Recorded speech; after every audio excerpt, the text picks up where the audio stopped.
Y Robert Valencia, analista político internacional, nos acompaña. Bienvenido, gracias por estar con nosotros. A ustedes, muchas gracias por la invitación.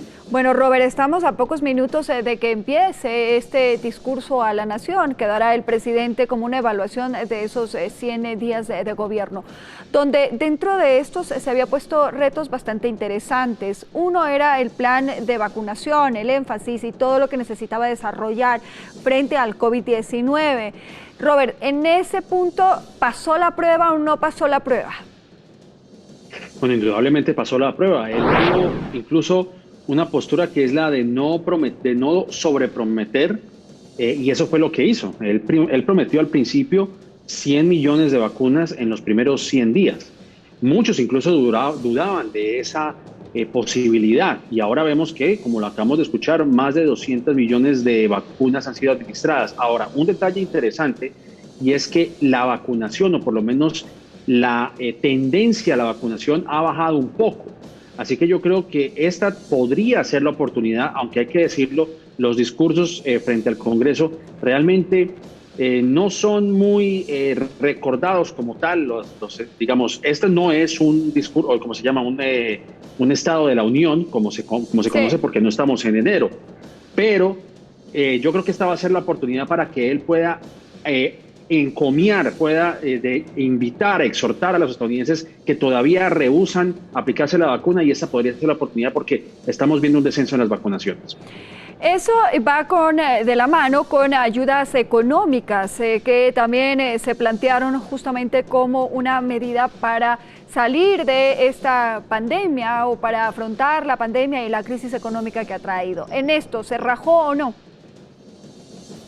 No, bueno, no. O sea, yo creo que lo que ha hecho Biden es impulsar la economía con este paquete de ayuda, con este 1,3 billones de dólares que fue un paquete de rescate para las familias, no solamente aquellos que están, digamos, desempleados en este momento, sino también estos dineros que se enviaron a las familias, aproximadamente $1,200, incluso se duplicaba la cifra de acuerdo al número de personas que viven en una casa, lo cual también llevó a que muchos negocios se incentivaran, ¿no? Digamos, abrieran posiciones de trabajos.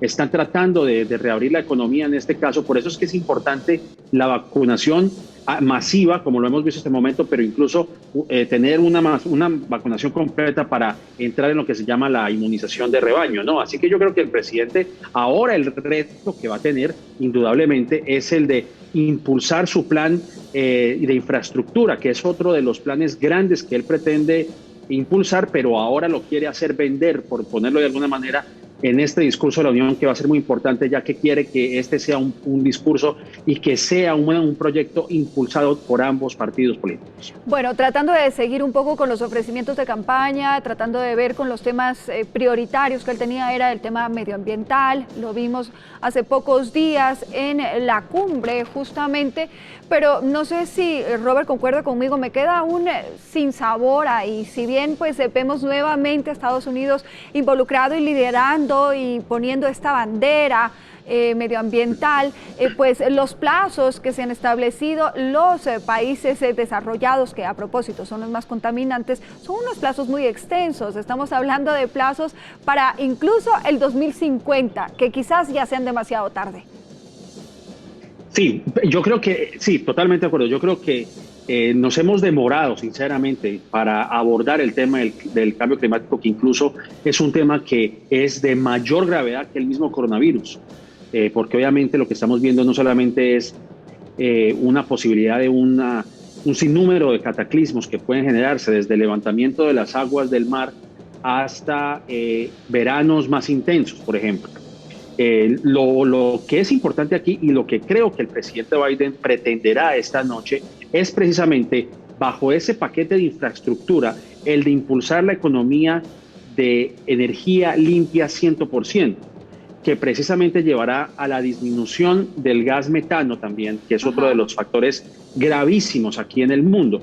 Y obviamente pues Estados Unidos lidera nuevamente esta cruzada, a raíz precisamente de, como lo acabamos de mencionar, de probablemente la administración más contaminante de la historia de los Estados Unidos. Y yo creo que el punto fundamental aquí en este discurso que vamos a ver esta noche es tal vez un retorno a la normalidad, en el sentido de que tuvimos 4 años convulsionados políticamente hablando.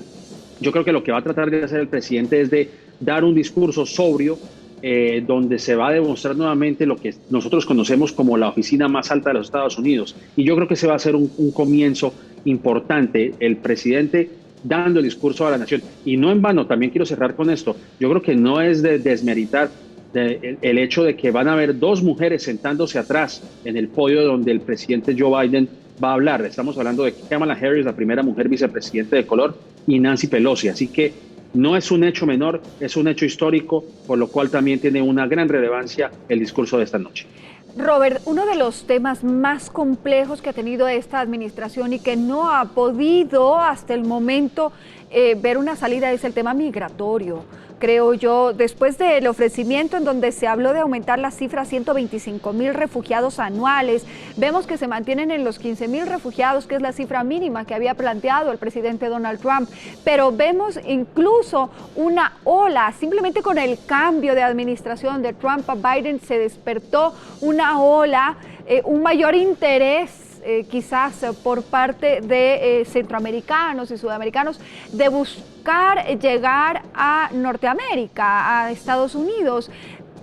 Y este es un tema que creo que se les está saliendo de control, no lo han podido controlar de la mejor manera como lo tenían planificado y va a ser uno de los más complejos dentro de esta administración.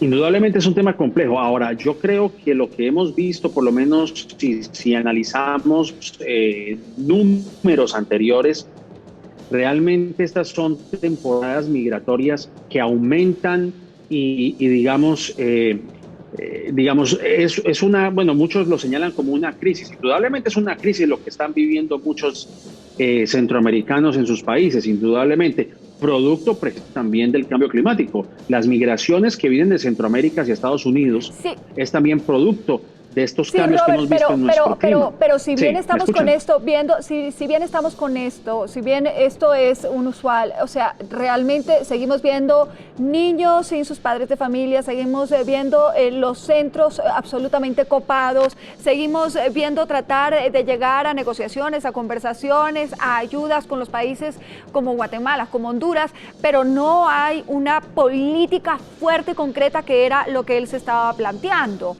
Y le pregunto también, hablando de las políticas internacionales, ¿cómo ve usted sus reacciones y los 100 primeros días con respecto a Rusia, que ha habido una serie de inconvenientes, y China, que quizás son como los 2 focos principales dentro de estos 100 días?